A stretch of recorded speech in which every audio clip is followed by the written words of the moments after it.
Welcome to Rooted and Unwavering, a podcast and radio show which features leaders from all walks of life in conversations about courageous connectedness. How do we stay connected to our best selves, especially when we are challenged? What becomes possible when we truly stay committed to our own and others' greatness, also when we don't feel it? Join host Hylke Faber, transformational coach, facilitator, and award winning author of Taming Your Crocodiles, and his guests as they explore leadership greatness in today's episode of Rooted and Unwavering. Well, welcome everyone to the seventh episode of Rooted and Unwavering, broadcasting live from the Business Radio X studio in Tempe, Arizona, where we help leaders connect more deeply to their innate potential. I'm your host, Hylke Faber, and I am today here, so delighted to be here today with Amit Basak. Amit, how are you today? Grateful. Excellent, excellent. So nice to see you all. We'll get to know you much more in this. I'm going to even say more about you before we get into a conversation. And before we do that, I want to just say a few things by way of setting the tone for our podcast today and for our radio show about Rooted and Unwavering. This podcast series is designed to help each of us listening or on the screen talking to connect more deeply to what is true about us in our depth, like our innate potential, our values, what we really want, and learn through conversation to bring that more and more to the fore in our leadership, in our rest of our lives, and especially when we're challenged. So today we're here to learn from Amit, and Amit has such an amazing background. I will share a little bit about you. You come to us today from two companies that you lead, Full Potential Solutions and Perch Insights. And I'm leading with that, although I should lead actually with what your North Star is, which you describe as grace, integrity, and importance of team. You use that in everything that you do. You've worked very broadly in marketing services, in consumer-driven healthcare, in private equity, in enterprise technology and business process outsourcing. You hold an MBA from Harvard Business School and a BA, may I say, cum laude from Yale in ethics, politics, and economics. You're also the chairman and president of both companies, Full Potential and CEO of Purse Insights. You also serve as chairman of Affinity X, which is a strategic partner of Full Potential Solutions. You also are the co-founder of Staley Capital, a growth capital firm. You are a chairman of Aclaris, which is an administrator of consumer-directed healthcare accounts. And you started your career in Morgan Stanley investment banking and also private equity at J.H. Whitney. And then currently, you're also, and there's so many alsos in your story here, you're also serving on the board of YPO, the Young Presence Organization, New England and Seacoast, and you're also serving on the board of the Nashoba Learning Group, which is a school and adult program dedicated to helping people like your own two sons live their full potential while living with severe autism, where you'd like help to have make help people give a chance to actually be focusing on what they can do rather than what they cannot. So Mm. I'm so humbled to be in your presence today. That is, you could say, what's written. When I think about how I met you through a mutual friend and client. And from the very first time we met, we've been in conversations for the last few years now, Yeah. where we talk about being more conscious leaders for a more livable world. I noticed about you your strength, your heart, and how you use your power, which speaks from your resume, truly for good. So I am so humbled to be with you to talk about connectedness. Yeah. So, Amit, so tell me a little bit about, and tell us a little bit about your journey in connecting more deeply to your true self as Mm. a leader throughout your life. So, say a bit more about Sure. what your journey's been like. First of all, Hilka, thank you for that introduction. in terms of my journey, I think it starts, the best way to start is the theme of this podcast, rooted and unwavering. And so my journey has brought me to a place that involves having a purpose. And that brings me to rooted. And the purpose of my work life as a leader involves creating an environment where people thrive. That is our mission in our company. And we're unwavering about the set of core values that create the foundation upon which we create that environment. And those core values are excellence, accountability, integrity, and grace. And I think the journey and how we got here involved a series of different choices and experiments that I personally ran, some successful, most not, from which I learned about what that real purpose is as far as my leadership goes. I don't know if that's too vague. That's beautiful. That's beautiful. So I heard amongst the series of values, a value that I don't often see when I look at companies, and that's grace. Yeah. So say a bit more about what grace means to you and what that looks like to connect to grace as a leader. What does that look like for you? I appreciate the question because so many teammates of mine, we have excellence as a core value and accountability, and then we have grace as another core value. And often people ask, how can you have both? And I say you can't have one without the other. And what I mean by that is grace, to answer your question directly, and I'd like to elaborate if I could, grace to me means putting yourself in someone else's shoes, having empathy, truly listening to where they are so that you have a shot at connecting with them deeply, finding common ground, making yourself vulnerable to them so that they understand that we're all human and we all have very similar sets of challenges when you boil it down. And so grace specifically in how I apply it to leadership and how I seek to inspire my teammates to apply it in their leadership in our business is putting yourself in someone's shoes and listening. And the reason why, Hylke, I think it's so critical is you can't have grace if you're trying to coach somebody, right, to perform a job in a specific way, to produce a better outcome or to be excellent. It's in order to unlock their potential, you got to understand what's motivating them, what's creating a scenario where they're not excellent. Because no one comes to work not wanting to do a bad job, right? And then we balance that. Or I'll talk about the balance in a second. But what that really does, Hylke, in my opinion, it creates psychological safety.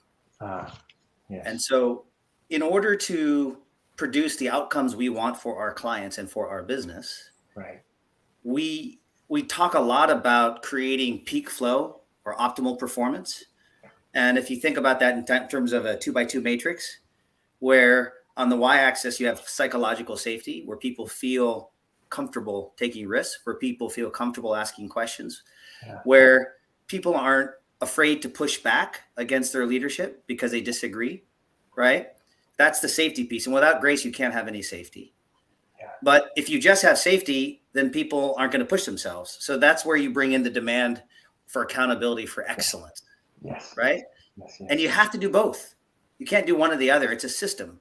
It's not even balancing the two. It's impressing upon people, in my opinion, that in order to get excellence, right, if you don't have psychological safety, that people will burn out. I personally have burned out in my life by not having psychological safety and just achieving and focusing on excellence. When you have both, in my opinion, in my experience, that's how you increase the likelihood that you get to peak flow. Does that make sense? I love that. So peak flow, from your perspective, is some amalgamation of an integration of excellence and grace, those two coming together, right? Yes. And I'm also hearing from you that in your life, you learned the hard way that it's not an either or, that it's truly an and. So I'm very curious, about your own experiences with learning about grace for yourself, um, maybe also for others. Like, how have you been learning that? Because I was looking at your resume and getting to know you, and it's like, here's this guy. He's got an MBA from Harvard. He got the summa cum laude degree from Yale. You hit all the marks, and you still do. Like, you have all these things. He's like, you hit all the marks, right? So tell me a little bit about, and tell us a little bit about, how do you connect, and how have you learned about grace in your own life? Maybe tell us about an experience that you've had, or Yeah, experiences you've had. I think I'll start with a professional experience, and I think later we'll talk about my sons and personal experience. Yeah. In terms of professional experience, probably the most profound way in which I reconnected with grace is through an interaction I had several years ago with somebody on my team. I was asking this person to prepare a certain analysis, and the analysis was important for a negotiation with a client regarding price.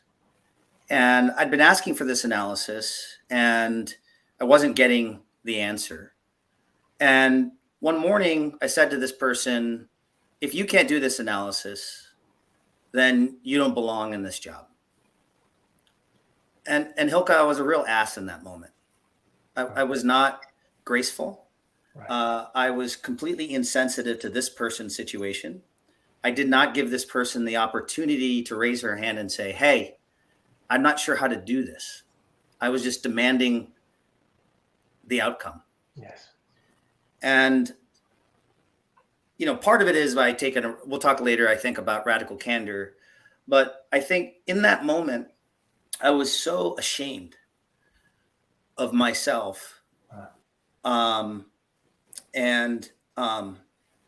as I often do, I went to my wife, who's my best friend, who probably should be on this podcast because she's far wiser than I am. And I asked, what do you think I should do?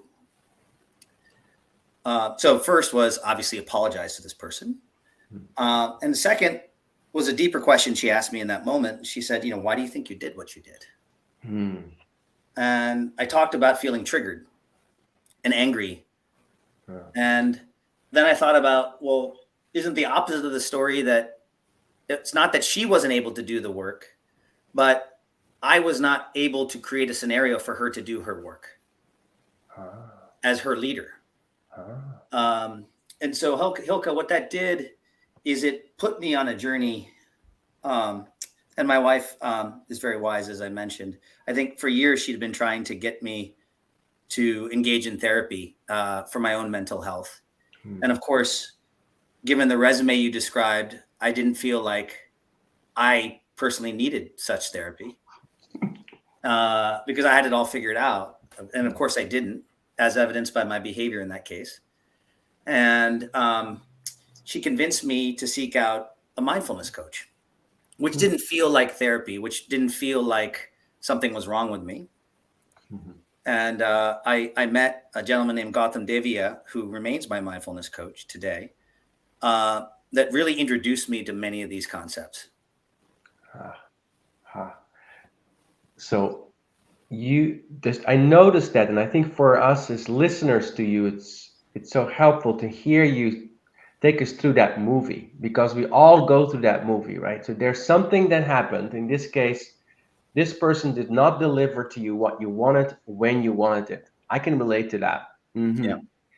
And then in that moment, you basically said to her, there's no place for you here because you're not delivering.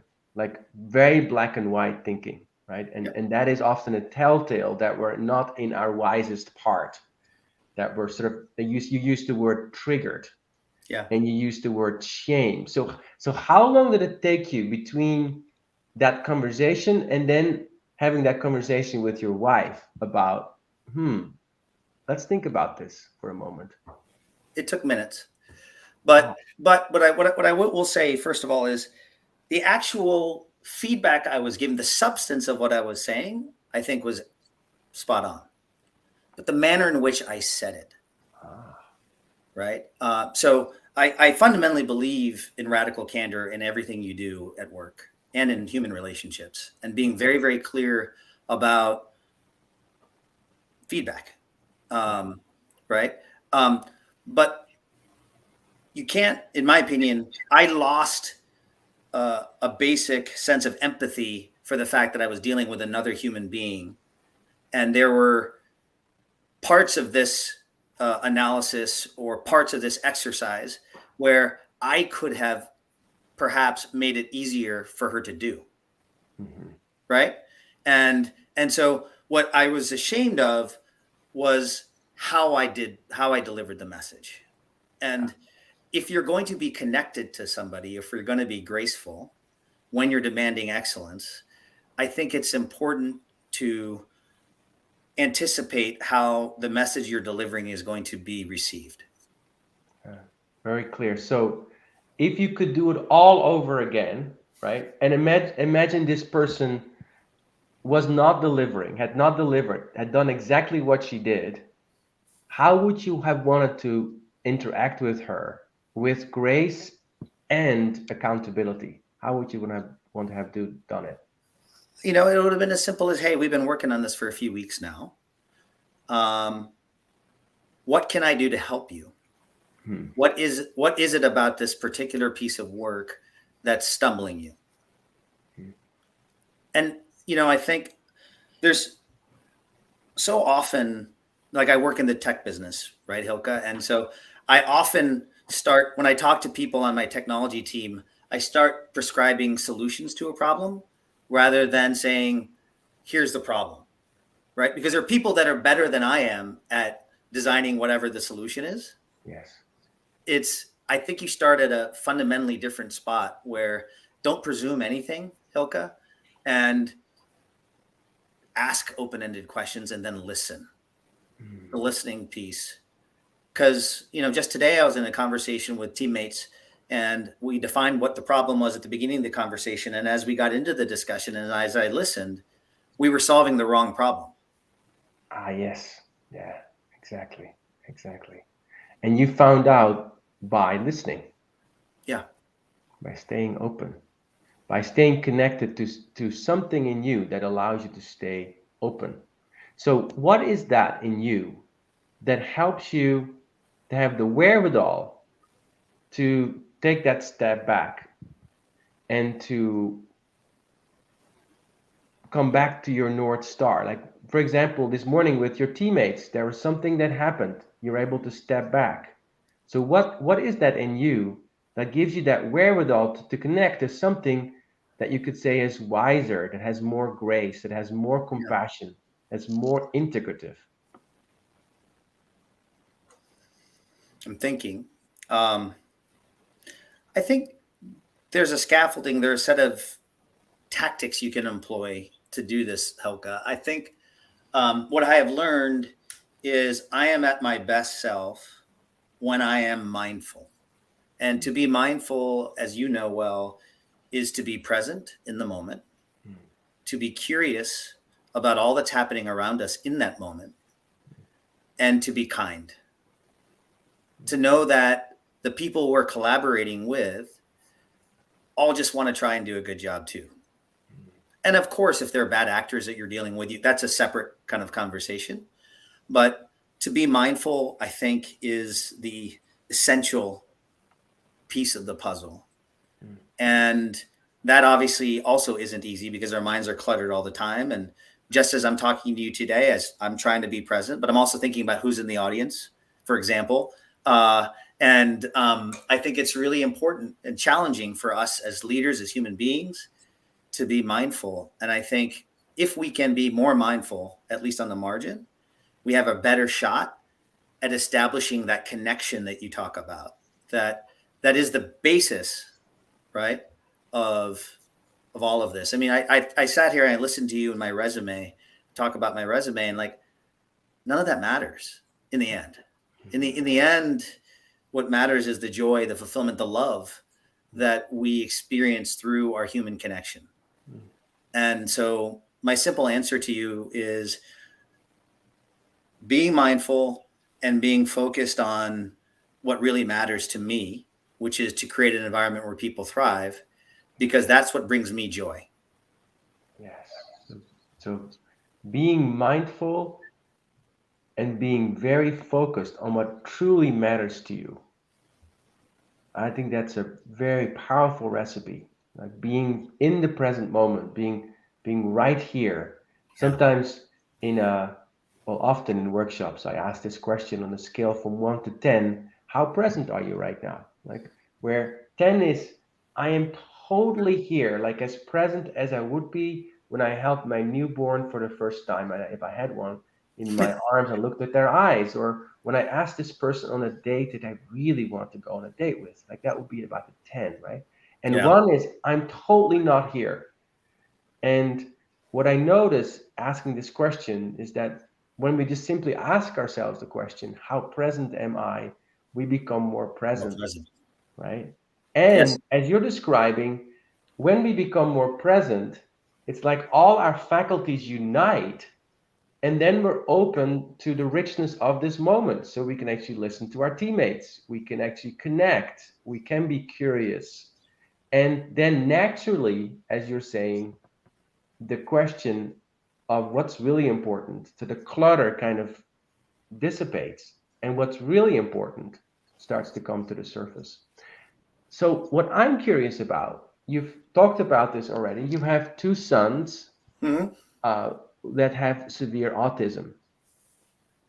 Yeah. And so how do you work with that, and what have you learned in your journey with them about grace, about presence, about connecting to your true self and connecting with their true selves? What have you been learning? I think my wife Una and my daughter Maya and I would all agree that through their experience as 19-year-old nonverbal adults with autism, and we have become far more appreciative of little things in life. And so I'll start with, before we got this curveball, learning of their diagnosis 17 years ago, when they were 2, I was on a path, Hylke, of achievement and striving, collecting one medal at a time. Right. So I probably peaked in high school, where I got to be a pretty decent wrestler, and I was a leader of our student council, and I went to college, and I felt good about where I went to college, and I graduated from college, and I was going to be the Treasury Secretary of the United States, if not the President of the United States. No kidding. That was on my mind. Not on my mind. It was at the forefront of my mind. I go into investment banking. I struggled at the beginning, and I worked really hard, and I gutted it out, and I was at the top of my class when I left. Boom, all this stuff, right? But I don't think I was happy doing any of it. I was doing it for what comes next, and what getting from point A to point B. How do I get to point C? And it was this very linear path. And then when the boys were diagnosed, first of all, I didn't even know what autism was. My wife and I faced a set of challenges that we couldn't imagine. And it sort of put us in a situation where we no longer had control over the outcomes of our life. And we had to accept that. And it took years. And it took a lot of fighting, a lot of frustration, a lot of drinking, a lot of eating too much, a lot of falling out of shape, a lot of making bad decisions as far as my career goes. And in the end, where it brought me to is, what I really appreciate is being able to take a walk around the block with one of my sons. Because with the other one of my sons, I can't get him to come out of the house. And I could give you a myriad of different stories about what their challenges are and what they can't do. But when I focus on what they can do, have a dance party, enjoy some spaghetti, one of them is learning how to work out with a personal trainer right now, which is amazing to me. Mm. When we can focus on what we can do, Mm. our mind shifts to this point where I call it above the line through this conscious leadership, where I can let myself be in a situation where I can appreciate beauty in the smallest things. Mm. And this directly relates to how we relate to one another in the workplace. Mm. Because we all know in the workplace, there's always, this sounds trivial in comparison to the situation with my boys, but it is instructive. There's always somebody that brings you down, someone that brings you into an argument where there's not enough, where you have to be right. There's not enough love. There's not enough money. There's not enough time. And all of a sudden, I find myself triggered again. Yes. And then when I think about my boys who serve as the inspiration for the name of our company, which is Full Potential Solutions, and which is how do you unlock someone's full potential, or how do you exploit their strengths and how do you overcome their innate weaknesses? When I think of my boys, it actually guides everything that I do at work, Hylke. Everything. Mm. So, Full Potential Solutions. Yeah. And then I was very struck by your journey of acceptance into we're no longer in charge of the outcomes of our lives, of how our lives are going to go. And it sounds to me like that was a very important teacher for you and potentially for your family. Very hard teacher, a fierce teacher, to teach you something about what truly mattered to you. And I was always also struck by your saying that all these medals you were collecting actually were mostly, well, paraphrasing, collecting dust, not joy.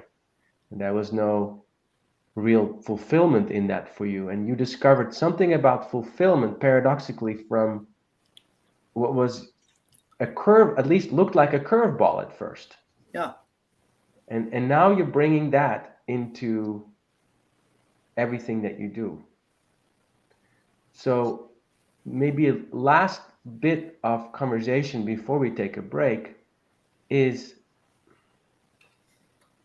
how do you make that switch from this is a curveball to this place that you call above the line that has to do with joy and appreciation and being able to take a walk with your son and really appreciating that? What was that shift that happened in you? How did that happen?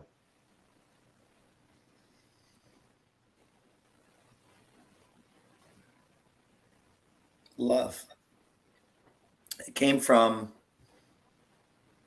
looking my wife in the eye, looking at my daughter in the eye, looking at my sons in the eye, and figuring out where do we go from here?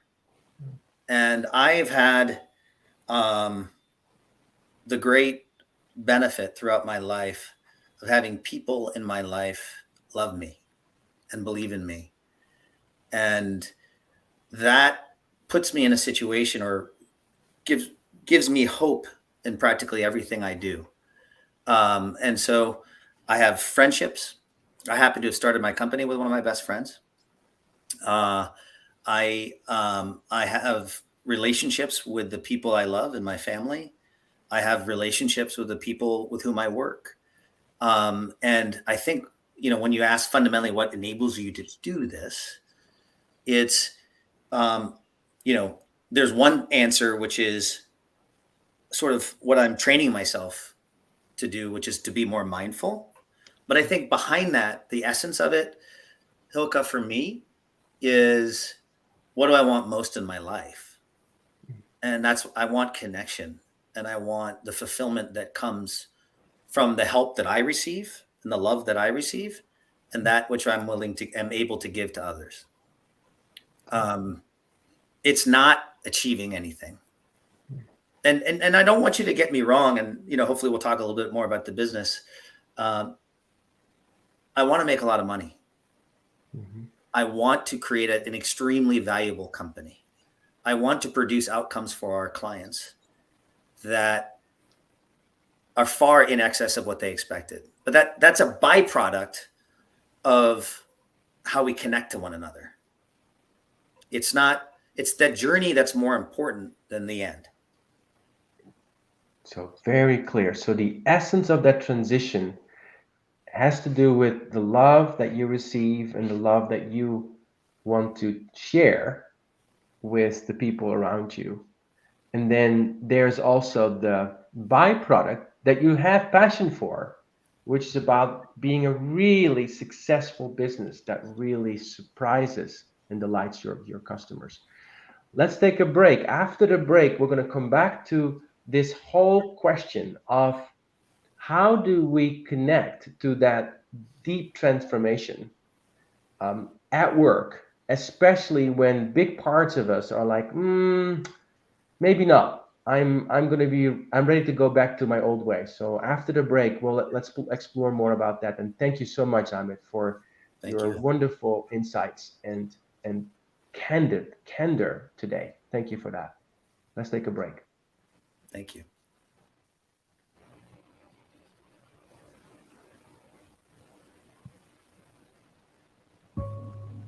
You are listening to Rooted and Unwavering, presented by Growth Leaders Network, the leadership, team, and culture development company. If you would like to learn more about working on connectedness for yourself, your team, or organization, please contact Growth Leaders Network on LinkedIn. And now, back to the show. So we've been talking, with Amit about connecting to grace and excellence. And if you're tapping in now, Amit is the leader of two companies, Full Potential Solutions and also Perch Insights. And we've been talking about his journey into discovering the integration of grace and excellence. And we just had a deep exchange about what you've been learning from your family configuration and the changes that took place there as you discovered something about your two sons.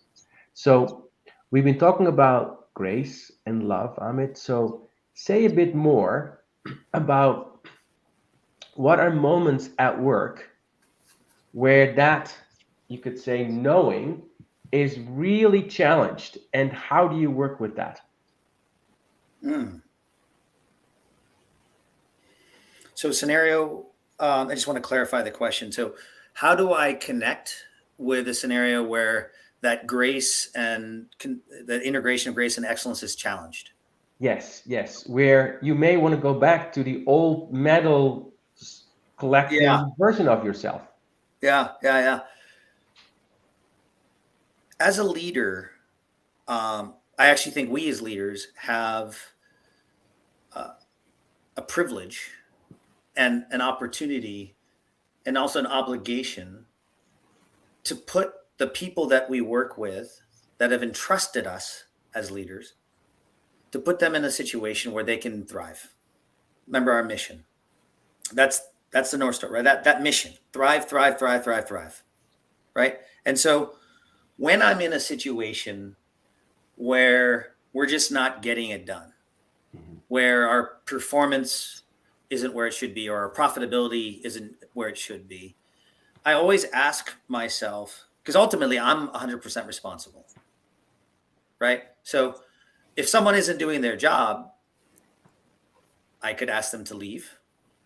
I could ask them why they're not able to do it. I could compliment them with somebody else. And like as leaders, we have to imagine a scenario where it's not someone else's fault, but it's our fault. And where I come back to when I take 100% responsibility for the outcomes that we produce, it's actually quite humbling, right? Because it's less about the person that isn't doing their job, and it's more about how did I let that happen? And I have a set of choices that I can make that are mine and only mine. Right. And so, yes, I mean, sometimes being graceful involves asking somebody to leave the organization, because if they don't want to be unsuccessful, Hylke. Right. They don't want to come to work every day and bang their head up against a wall and feel like they're not making an impact and having a positive impact on this world. They want to feel connected to their teammates. They want to feel connected to their clients. They want to feel like what they're doing is doing good in this world. Mm-hmm. Mm-hmm. And Yeah. there are some people that come to work to collect a paycheck. And then there are some people that are connected to the mission. And I ask myself, the people who are just collecting a paycheck here, how do I motivate them to adopt a mission? And then the people who are on the mission, how do I get them to help me get more people who are just collecting a paycheck to adopt a mission? Yes, yes, yes. You know, I can't control the life circumstances of everybody that works in our company, but I can create the circumstances around which they operate at work. Beautiful. So I see you talking about the choices. Like, first of all, something I see you do this, like something happens that is challenging. You know, somebody's not performing, or profitability may not be what it needs to be, or maybe I'm filling in blank. Client may not be served in the way you think it should be served, or whatever that is, right? And then, as opposed to going into blame of the other, what I see you do is you take full responsibility without turning a blind eye to what's actually happening around you. So also taking responsibility as a leader when you need to let people go, if that's what's called for, because that's also a choice that you have, right? Always. And I also hear you say that the choices that you make have a lot to do with helping people, asking yourself, like, how can I help people to connect more deeply to the mission? Yes. Now, if we bring that back to your home life, how do you help yourself to connect back to your mission with your boys? And what is your mission with your boys? So how we have a mutual friend in Rick Gage that's taught me a lot about how we can persevere, be resilient. And that's just being, sitting with your emotions, letting yourself, not getting stuck in the middle where you get burned out, but feeling emotion all the way through to completion. And once you come out of that emotion, you can be more clear-eyed about what you want to do. And for many, many years, I was moving, and I was acting, and I had to be the first person to respond to an email. I had to be the person that wrote the memo. I had to be the person that did the analysis. I was your quintessential high achieving individual performer. And if you're leading a team, that gets you nowhere. Right. And as it relates to my boys, I don't want to lead a for-profit enterprise forever. I want to create enough wealth and build a community of people that are deeply connected, committed to another mission, which is to create an environment for people with different special needs to thrive. And through my work at Full Potential and at Perch Insights, I have an opportunity to create wealth. I have an opportunity to learn how to lead an organization. I have an opportunity to learn how to create an environment where people thrive. And I hope to apply what those lessons learned into a new venture that involves public-private partnerships, that involves building a community of people with and without special needs that puts people with special needs in places where they can thrive. So that involves a campus setting. It involves residential development. It involves medical care. It involves employment opportunities. There's a bunch there, Hylke, that we should probably cover in another conversation. But what I can tell you is I have a very, very, very clear picture. And I know it's going to take tens of millions of dollars. I know, or more. I know it won't come from me alone personally. It will come from attracting investors into a real estate venture. It will come from attracting other for-profit participants that are serving people in the community and generating revenues and profits. And it'll come from nonprofit actors that are serving people in the community that are funded from state and federal government sources. So there's a bunch to it. But when you talk about rooted, yes, I am very rooted around what that will look like and have a clear picture of it. But I can't quite do that yet because we have a lot of work to do within these for-profit businesses as we build out these teams and build value before I could take that next step. I hear you say so. I hear so much passion and so much clarity with you. Like you're talking about it, as I hear you, as if it's already happening, and I think that is very powerful. That you're already living that vision, and it seems to be so close already. Taking a small step back, which was saying like, well, talking about how do I stay with my emotions. And staying with my emotions when things happen and not jumping in and writing the memo and being the first one and all this stuff that you've learned, actually experienced, doesn't work, right? How have you learned and what have you learned maybe from your experience with your boys about being as opposed to doing? Can you tell a bit more about that? Because my sense is that there's a lot there. You know, it's funny. If I may, the first answer actually involves my daughter, who I won't get into too many details because I think she's listening and I don't want to embarrass her. Yeah. But I think when you have a child, which is obviously a very deeply personal, important relationship, you want to protect them. You're thinking 3 steps ahead about a particular sport or class or extracurricular activity or college or job. And you're trying to figure out, once you understand what they want, how you can make it easier for them to get. Yes. Yeah. And what I realized is this is her life. And by trying to help her live her life, I'm actually taking away from part of her own experience. And when you put in, now putting aside my daughter for a second, I call it in conscious leadership, we call it heroing, where, let me go solve that problem for so-and-so. But in my work life, first of all, I may not be able to do it better than somebody else on my team. Yeah. Second of all, when I think about building a for-profit juggernaut of a business, it has to be bigger than one person.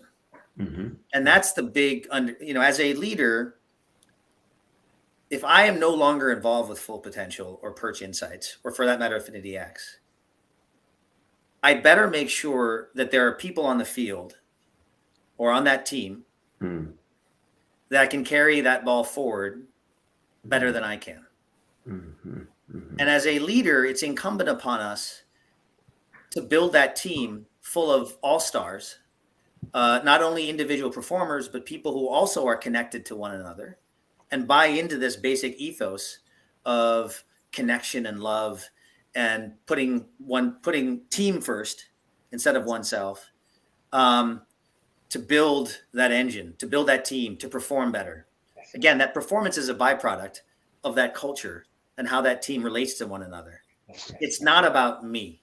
It's not about me doing something. The thing that I need to do is build a team. Yes. Yeah. And then hopefully the team takes 100% responsibility for itself. I love the connection you're making, or at least that I'm seeing you make, between your daughter and your teams at work.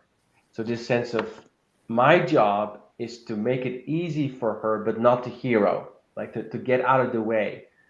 My job at work is to make it easy for you, but not to hero, and get out of the way and create an organization where people find the wherewithal within themselves to connect to their mission, to connect to each other, to connect to this ethos of Yeah. team over self that Yeah. is so important to you.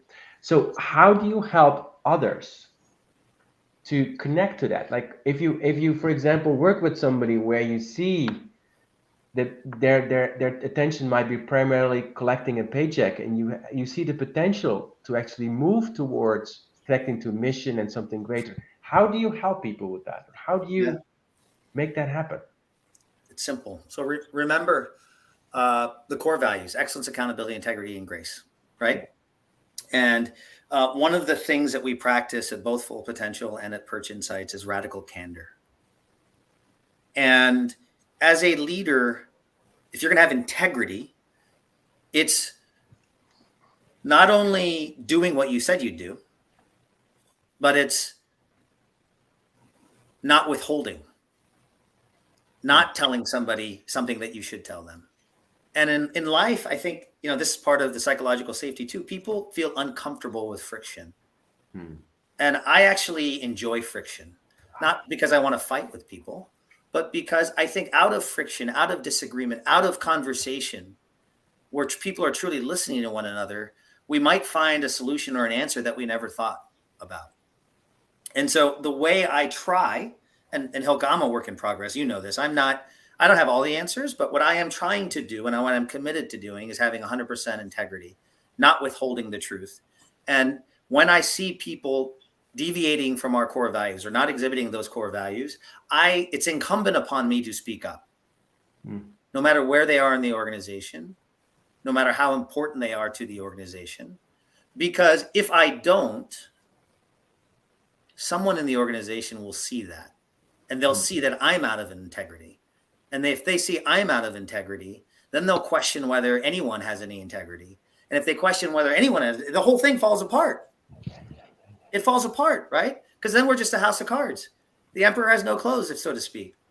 And so I know that as a leader, and I'm one among many, right? I'm not the be all end all of either business. Trust me. But if I don't walk the walk or whatever, or talk the talk and walk the walk, if I don't exhibit those core values, then how can I expect anybody else to? Right? So if I'm in a situation where someone's not performing or someone's deviating from the core values, I recently just had one, and I don't do anything about it, then the whole thing falls apart. I appreciate that. Again, that commitment. I see that in this whole conversation and knowing you a bit more, like this deep commitment to your integrity, to your compass, to your North Star, to what's true about you. And I see that in terms of how you describe interacting with your whole family and interacting with your employees at work, and how you hold yourself to that very high standard of like, I have to do it. If I don't do it, the thing will come apart because people are looking at me as a person that needs to hold that standard. And that's what I see you do. Now, I am curious, and I'm thinking some of our listeners might be as well, who may be leaders and probably are. Like, when you see something that seems out of integrity from your perspective, how do you approach that? How do you approach that? I want to answer your question, but the other thing I just want to say something. As I heard you recap what I said, it sounded like it was really hard to do. And it's actually, I think that process that we just talked about is the easiest path forward. But coming back to I mean, what was your actual question again? I'm sorry. I was reacting to your recap. I love that. So let's stay with this for a second. So actually, it is easy, is what you're saying. Let's stay with that for a second. It is easy. Yes. And to say more about why it's easy, that's probably the more important question to look at. Because when we're caught out of integrity, Hylke, then you lose sleep, right? You lose sleep because you're like, what if? Yes. I can't believe I didn't. Yes. And that creates drama. Yeah. And drama takes us away from the North Star. Yeah. And so I choose to simplify matters by keeping life very, very simple. And I don't need to go into this in detail, but there's a book that I keep on my desk at all times called The 15 Commitments to Conscious Leadership. And it distills it down to 15 basic commitments. I'm still learning, so I don't pretend to exhibit or meet all 15 commitments every single day, every single minute. But what I can say is if I don't have integrity, I get caught up in a lot of drama. I love your the simplicity you talk about that. And I'm so glad you reacted to what I said or how I said it, because it brought forward, I think, a very important insight that may be easy for you now that you've been doing it for a long time. My sense is it's that you've become unconsciously skilled in being in integrity. And yet there may be listeners for whom being a work in progress, this may be maybe harder. So everybody has their own experience. And I love the ease that you are experiencing in it, because that sounds to me like the promise of this path that you're on. Like it is what I have to do. It's like this is my name. My name is I'm in integrity. So I love that. So back into the other question, which is, so when you see people being out of integrity in your company, how do you approach that? I challenge them. I ask them why. And I had a coach in high school. He was a very intimidating character. He was a former national champion heavyweight wrestler in college. And he took a real interest in me, and I was lucky to have him as my coach. And one day I came off the mat, and he used to make, after every match, he used to make us shake his hand. You need to look him in the eye. And he actually had a fake eyeball. I mean, he was a very intimidating figure, but you had to look him in the eye and you had to shake his hand. And one day after a match, and I'd won the match and I was pretty cocky about it, but I did make some mistakes in the course of the match. And he said to me, that's all he said. He said, "I'm disappointed in you." I literally sat on the bench and I cried. And it was a profound moment in my life.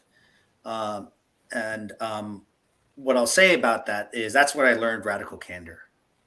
I didn't know it was radical candor at the time. Yes. Right. But that's where I learned that if you love somebody or you take an interest in somebody and they know that you are interested in them and they know that you're coming from a good place and they say, "I'm disappointed in you for X." You can only have a good conversation about it. And if they take it the wrong way, maybe they're triggered, you ask them to take a deep breath and let's talk about it tomorrow. But don't not talk about it. And so how did teenager Amit process that? So he cried, and then what happened? I had a conversation. And then I came back to practice the next day, and the specific mistakes I made were things that I could fix. And he motivated me. And he was one of those coaches that just, he didn't have to say much. He said very, very clear, "I was disappointed in you because you did this. You took your opponent for granted and you let him take you down. And you didn't use the most basic method of blocking that and turning it around." It's very tactical, but it was also mental. And so in business and in life, Hylke, I really believe we tend to overcomplicate things with drama, and we need to basically, in my opinion, again, I don't want to sound like I have all the answers because I don't. You know this, but in my opinion, if you can simplify these things to their essence, and have the conversations with the people you work with, in a graceful manner where you're listening to them. And they have the confidence that you're taking the time to listen to them, there isn't anything that you can't solve. Powerful. There isn't anything that you can't solve by listening, by staying in the conversation, by radical candor.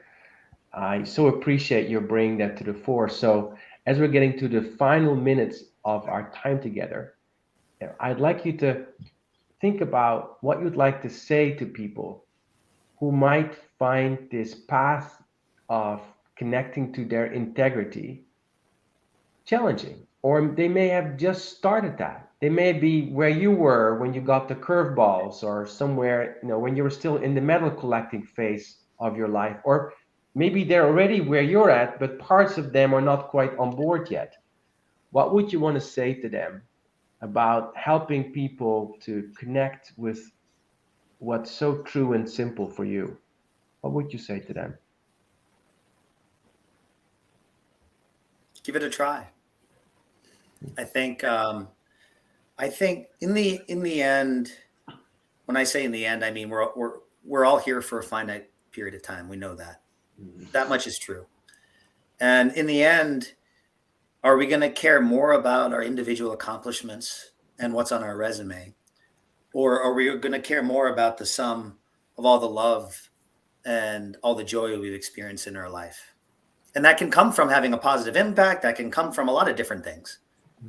And so I think there's plenty of scholarship behind this, things like gratitude practices, things like meditation, things like making yourself vulnerable and how that helps you experience deeper relationships, friendships. None of this is that hard if we just give it a try. And surround yourself, in my opinion, I am very fortunate to have people around me that are committed to this kind of work and this mindset, this growth mindset, conscious leadership mindset, mindful mindset, and seek out people in your life that share that philosophy, and it'll get easier. And if you've taken the time to listen to this podcast, I'd be happy to talk to you about it further if it's something that you're interested in. Because I think, Hylke, you've taught me about a lot of this yourself. Excuse me. But the tools are out there. The evidence is out there. This is fact-based. There's science behind this mindset around mindfulness, around happiness, around gratitude. And it doesn't mean that you want to achieve less. It doesn't mean that you will achieve less. In fact, I think it is a superpower that will enable you to do things in your life that you never thought possible. Thank you so much, Amit. One takeaway I had from this was when you stopped me today, when you said, no, it is easy. And then you concluded today with give it a try. Give it a try. And then surround yourself with people who are supportive of you giving it a try, and then you can support them as well. So thank you so much, Amit, for your sharing today, your vulnerability, your candor today. I'm so glad that you were with us today in Rooted and Unwavering. And we're getting to the end of this episode. If you enjoyed listening to this, maybe consider subscribing to Rooted and Unwavering. You can get in touch with Amit or with me. You can also join us in monthly Growth Leaders Network community conversations that you can find on LinkedIn. Our next podcast will actually be in Dutch with Greet Prins, as he is the chairman of the Dutch Chamber of Commerce. And this will be on November 11th. And then we'll be back into this language towards the beginning of December with Bernard Slowey, who takes care of digital consumer experiences at Salesforce. I'm so grateful for you, Amit, for being together today. I'm so grateful for everybody listening, for spending our precious time and attention to connect more deeply to what is true for us, whatever that looks like. And for now, I would say that's it for today. Thank you so much for your presence and for your listening. You've been listening to Rooted and Unwavering, where we help leaders connect more deeply to their innate potential. And I'm your host, Hylke Faber. See you next time. Thanks, Hylke.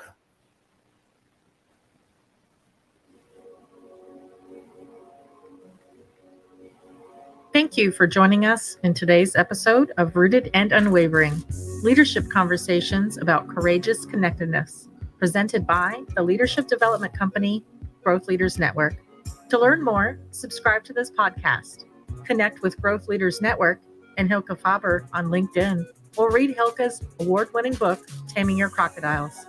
Now take a moment and appreciate something that is great about you. Celebrate the gift that you are and enjoy connecting more deeply to your best self today. See you next time on Rooted and Unwavering.